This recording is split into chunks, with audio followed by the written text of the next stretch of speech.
Let's tackle the most intimidating part of this intuitive painting and talk a bit about finding your creative flow and motivation to paint after a creative block or during a creative block. Maybe you haven't hit a creative block yet because you haven't even started to paint yet, but you have the desire to start. But every time you go to use the materials maybe you bought, or every time you go to buy materials, you lock up and freeze and tell yourself it's a waste of time, or you shouldn't bother, or you're not going to be able to do it in a way that's going to feel fulfilling. And for context, I have been staring at this arch first layer for weeks. And if you look back at my other videos, you'll see me working on this layer. I love the outcome of this layer, and it's rare that I love a first layer as much as I love this blue and green. And I have not wanted to mess it up, and I've been debating whether I should just keep it and like put resin over it, or if I should just go really minimal with the details. But I told myself that if I just kept staring at it, that at some point I would come back to it and know what to do.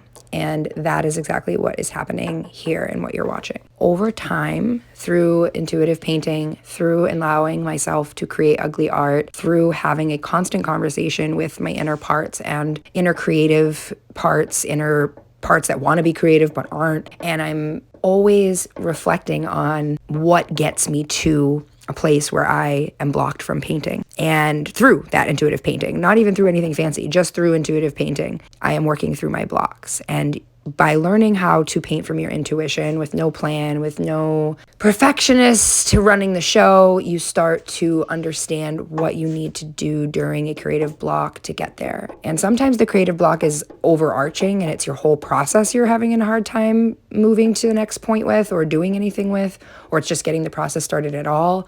For me, for this piece, it was less about being creatively blocked generally and more about being creatively blocked about what to do next with this piece without ruining it.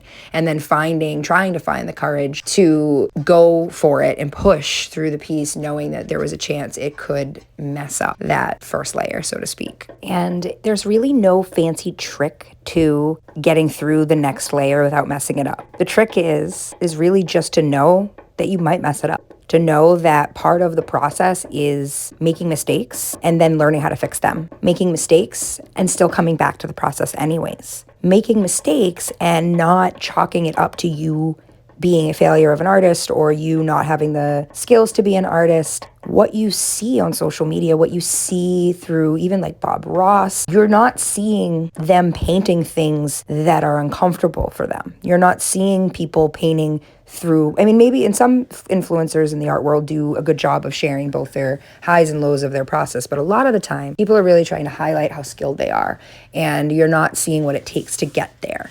Letting go and the ability to let go of layers you don't like, of sections you don't like, letting go of the expectation that all the pieces you make are going to be beautiful and worthwhile selling, letting all of that go and accepting that messy, ugly mistakes are part of it is how we continue to teach ourselves how to create. And if you are traditionally trained in terms of art, if you went to art school and you had professors and critiques and things like that, this may go against everything you've ever learned. This may go against everything you ever learned about what it takes to be a proper, successful artist. And I know that.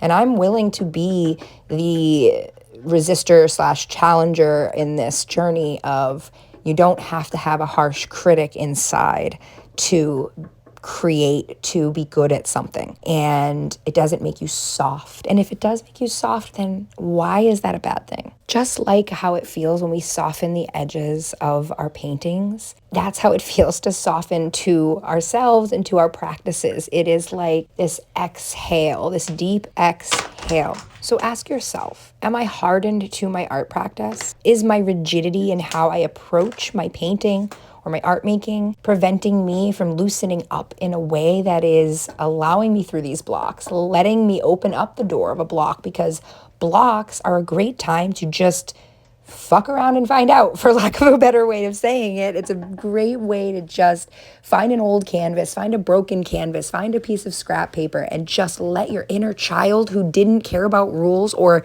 should have never been made to care about rules around creativity at a young age, and let him play.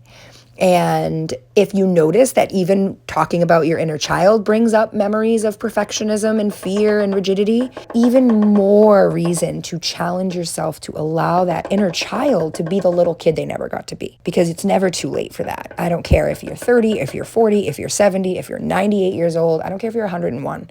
If you're listening to this right now and there is a part of you that wants to loosen up and soften up and let go in your creative process so that you can just enjoy the act of creating, then you are not too old and it's not too late. So if you're feeling creatively blocked or you're not picking up a paintbrush for whatever reason, I really want to encourage you to get curious about what it would mean to paint or create anyways. To notice that you're blocked and to say, okay, I'm blocked. I don't know what's going to become of this process I'm about to sit down to, but I'm going to allow whatever comes out to come out. It's like pressure building up. If you're a creative person that is not allowing themselves to create, the pressure builds and builds and builds until you're just creating from chaos at a certain point. And that's okay. If it takes creating from chaos to create it all, then just create from chaos.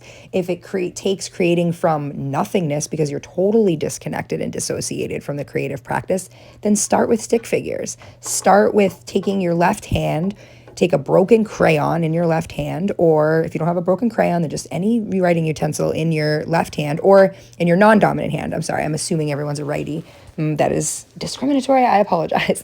But in your non-dominant hand, just take a writing utensil and just allow the non-dominant hand to just move freely. And ideally take the utensil that you're using and hold it at the end of the tip of the pencil, away from the point of the pencil or away from the bristles of the paintbrush, holding it like a child would hold it, maybe holding it how you held it as a kid. Maybe you were taught as a kid that you held your utensils wrong, maybe trying it that way again, and just allowing for whatever comes to come and seeing what happens. So I obviously moved on to another painting because that layer started to feel a bit clogged up and I wanted to give myself some space between the layer on the arch and the next one. So I moved to this colorful piece that is pretty much finished. If you liked this little talk and create session, please like and subscribe, leave a comment. I'm still new here and trying to grow my audience from 150K over at IG. I'm actually leaving all Meta apps and the Clock app as of February 1st. I'll have my profiles there and I may update with new art through the year once a month or so, just so that I can get my following over here. If you're here from one of those accounts, hi, thank you for joining me here. This is my new home.